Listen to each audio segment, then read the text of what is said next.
Cornwall is the most southwesterly county in England, roughly 3,500 square kilometers of granite headlands, exposed cliffs, and Atlantic coastline pushing out into open water. Most visitors come for the beaches, the surf, the fishing villages, the cream tea. They see the surface and think they have understood the place. They have not. They have not heard about the medieval church on the Camel estuary that spent 3 centuries completely buried under a sand dune, where, once a year, the vicar was lowered through a hole in the roof to hold a legally required service. They have not walked the beach east of Penzance on the right winter morning, when ancient tree stumps rise out of the sand from a forest dead for 6,000 years. They have not heard the story of the village that legend says lost every man in a single night, a painting of which hangs in the Tate Gallery, but for which no record of any mass death has ever been found. And they have not seen what 2 billion liters of water does to a medieval village in under 5 hours. That is number 1 on this list, and you will want to stay for it. These are 10 abandoned coastal towns in Cornwall being swallowed by the sea. Number 10. St. Enodoc Church, Trebetherick. Sinking Netty. There is a medieval church on the North Cornish coast that was legally required to hold a church service once a year, despite being completely buried under a sand dune. The building dates to at least the 12th century. It sits in the dunes above Damer Bay on the Camel estuary, and from the 16th century onward, Atlantic sand progressively buried it. Locals called it Sinking Netty. By the early 1800s, the building had vanished entirely. The cost of clearing it became prohibitive. The parish gave up. But ecclesiastical law required an annual service to preserve the church's right to collect tithes. So, for approximately 200 years, the vicar and a small congregation were lowered through a hole cut in the slate roof and held a service inside a sand-filled, partly buried medieval church. In 1863, architects excavated and restored it. The spire they found had been permanently bent sideways by the weight of sand above it. It was left as found. The poet laureate, Sir John Betjeman, who spent childhood summers nearby, is buried in the churchyard. The church is open daily, free to visit. The spire is still bent. The sand still moves. Number 9. Trevannant's Cove, St. Agnes. The harbor that couldn't take a hint. 5 times. Between 1632 and 1916, 5 separate attempts were made to build a working harbor at this North Cornish cove. 5 times, the sea destroyed it. The first 3 efforts were funded by the Tonkin family, lords of the local manor, who bankrupted themselves across 3 generations. Their third attempt in 1699 employed engineer Henry Winstanley, who also designed the original Eddystone Lighthouse off Plymouth. In November 1703, Winstanley was inside that lighthouse when the Great Storm destroyed it and him. He had famously boasted that he wished to experience the worst the sea could throw at his lighthouse. He got his wish. 2 years after his death, the Cornwall harbor he had built was also destroyed by a storm. The fourth harbor, built in 1710, lasted until 1730. The fifth, constructed in 1798 during the copper mining boom, survived 118 years before the storms of 1915 and 1916 finished it off for good. The broken granite blocks of that last harbor wall are still visible at low tide on the western side of the beach. There is a scale model of it in St. Agnes Museum. A model because that is the only form in which it survives. Number 8. Gwythian and Connerton, the buried capital. The Gwythian Towns, 3 kilometers of rolling Atlantic dunes along the southern shore of St. Ives Bay, are freely accessible and frequently walked. The second largest dune system in Cornwall. People cross it regularly. They are walking over what used to be the administrative capital of the far west of England. In the 1083 Geld inquest, Connerton was recorded as the chief manor of the Penwith Hundred, one of only 7 administrative districts in all of Cornwall. It outranked what would eventually become Penzance by several centuries. The Domesday Survey of 1086 records 30 villagers, 20 smallholders, and 30 serfs. A functioning community of genuine importance. Sand buried it. Around 1650, a farmhouse at Upton Barton in the same parish was overwhelmed by sand in a single night. The occupants escaped through the bedroom windows. In the winter of 1808, shifting dunes briefly re-exposed the farm's outlines exactly where they had been 160 years earlier. Then it disappeared again. It now lies approximately 20 feet beneath a dune. The administrative role of the Penwith Hundred was officially transferred to Penzance by 1771, specifically because of repeated sand inundations. The capital changed address because the sand kept winning. It is still down there. The dunes shift over it. No one digs. Number 7. Lelant, the seaport that choked on its own shore. Before St. Ives became anything significant, Lelant was the town. It had a market, a customs house, the mother church for the entire region. In the medieval taxation records of Pope Nicholas, Lelant is assessed at £15, 13 shillings, and 4 pence. St. Ives does not appear at all. Then the sand came. Wind-driven Atlantic sand began filling the Hale estuary from the 14th century onward. The harbor silted.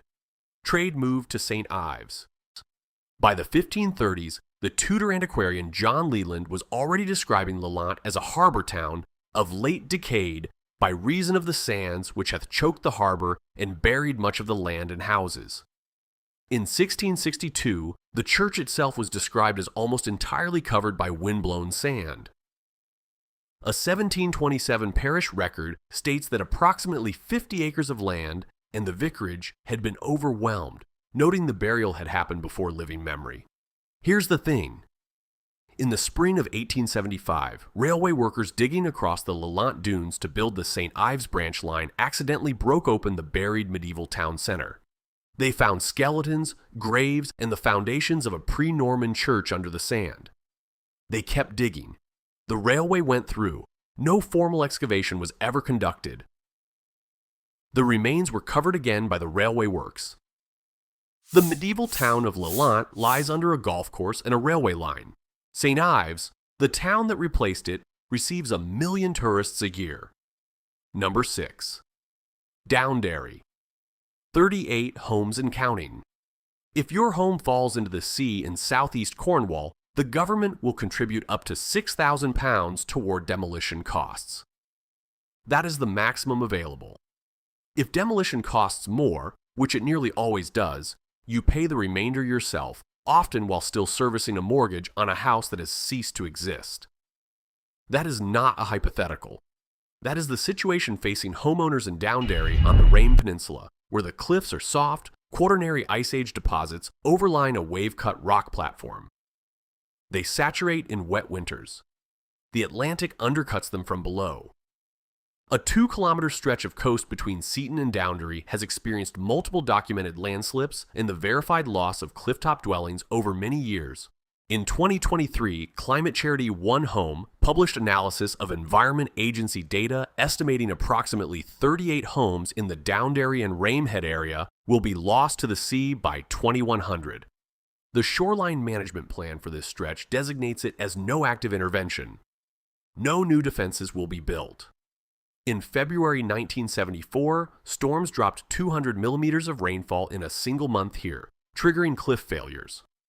A subsequent geological analysis noted that planning permission had been granted for new houses on those same eroding cliffs in the 1980s. The sea did not read the planning permission. If you are finding this list worthwhile, hit the thumbs up. We are about to reach the entries where what's been lost cannot be recovered. Number 5. Gunwallow, Church Cove. The Church of the Storms. The Lizard Peninsula is the southernmost point of mainland Britain. Gunwallow Church Cove sits on its western edge, directly exposed to Mounts Bay and the Atlantic beyond. You approach on a single-track lane. The church appears suddenly below you, small, crouching in the dunes, a sandy beach on either side. It is the only church in Cornwall built on a beach. Its bell tower is not attached to the main building. It is fused into the adjacent cliff face because the sand beneath the church could not support a separate freestanding structure. The site dates to the 5th century. The present building is 13th to 15th century. It has been damaged by storms, half buried in sand, and reinforced over 600 years. Large quantities of granite deposited between the building and the beach to break the force of incoming waves. In January 1527, the Portuguese treasure ship St. Anthony, carrying the King of Portugal's bullion, plate, and silver, was wrecked at Gunwallow. 45 sailors survived. Local residents spent 2 days helping rescue the cargo from the sea. Then 3 magistrates arrived and seized an estimated 10,000 pounds worth. Inside the church, 2 bays of a carved medieval chancel screen depict 8 apostles. Some historians believe the panels were salvaged from the wreck of the St. Anthony. The Cornwall Historic Churches Trust disputes this. No one has offered a better explanation for how they got there. There is also a letter from King Charles I, dated 1643, hanging on the south wall. Nobody quite explains that either. Number 4. Piranzabuloi. 3 churches, 2 burials, 1 parish name that means under the sand. The name is not poetic. Piranzabuloi comes from the Latin piranus in sabulo, piran in the sand. Whoever named this parish understood exactly where this story was going. St. Piran's Oratory on the Penhale Sands dune system near Perranporth is one of the oldest Christian buildings on mainland Britain, believed to date to the 6th or 7th century, second in age only to Iona Abbey in Scotland. St. Piran is said to have established his oratory here around 480 AD. According to legend, he arrived having been thrown from a clifftop in Ireland with a millstone tied to his neck and floated across the Irish Sea. He became the patron saint of Cornwall and of tin miners. Around 1150, the sand began to move. Worshippers abandoned the oratory and built a second church 350 meters away. That church lasted approximately 600 years. Then the same dune system consumed it too. The last marriage ceremony was held there in 1795. The church was formally abandoned in 1804, and a third was built several miles inland. 2 churches, the same sand, the same outcome. The oratory was excavated in 1835, enclosed in concrete in 1910, deliberately reburied in 1980 for its own protection, and re-excavated again in 2014. During the 1980 reburial, workers found a dozen stone cists containing human bones. One of the stones built into the oratory wall carries Roman capital inscriptions dated to the 5th or 6th century, older than the building itself. It was placed in the wall upside down. Someone built a church over an older settlement using its carved memorial stones as fill material. Then the sand covered everything. The sand does not distinguish. Number 3. Port Quin. The village that died and still won't say why. The story goes like this.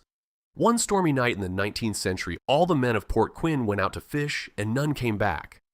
The widows, unable to survive without them, packed up and left. The village has been empty ever since. It is almost certainly not true. Port Quin, on the North Cornwall coast between Port Isaac and Polzeath, has been a recorded settlement since 1297. In 1415, a man named Thomas Portquin paid rent of 1 red rose for lands in the hamlet. In 1841, it had 94 residents in 23 houses, primarily dependent on pilchard fishing. By 1900, visitors found roofless ruins. There are no parish records of multiple drownings, no newspaper accounts of a mass casualty event at sea, no church registers showing a sudden cluster of deaths. Academic research points to a more ordinary collapse. The pilchard shoals shifted their migration routes in the early 19th century. The local antimony mines closed. Residents left over decades, many emigrating via Padstow to Canada. The Kingsbridge Gazette, writing in 1937, described Port Quin as a place too full of ghosts, where the heart of the place was broken in a night.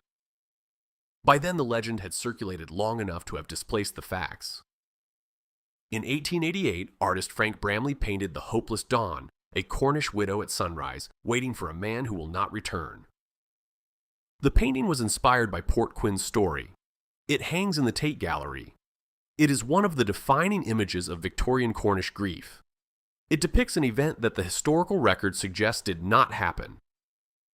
There are 4 National Trust holiday cottages at Port Quin today. A folly on the headland, Doyden Castle, was built in 1830 for gambling parties. No permanent residence. No amenities. The village died by degrees. The legend was more bearable than the truth. Number 2. Mounts Bay. The Grey Rock in the Wood. A handful of times per decade, the foreshore east of Penzance reveals what the rest of the year it buries. On an extreme low tide, the sand shifts and tree stumps appear in the intertidal zone, still upright, still rooted. Oak, elm, ash, willow. The Cornwall Geoconservation Group has carbon dated the peat beds. The trees were alive between approximately 4,000 and 6,000 years ago. In March 2024, it was only the fourth time in a decade the site had been exposed. The original Cornish name for St. Michael's Mount, which stands in the middle of Mounts Bay, is Carrick Lws Wyn Cws, the gray rock in the wood, not in the bay, not at sea, in the wood.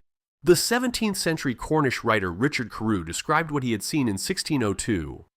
At some low ebbs, roots of mighty trees are descried in the sands about it.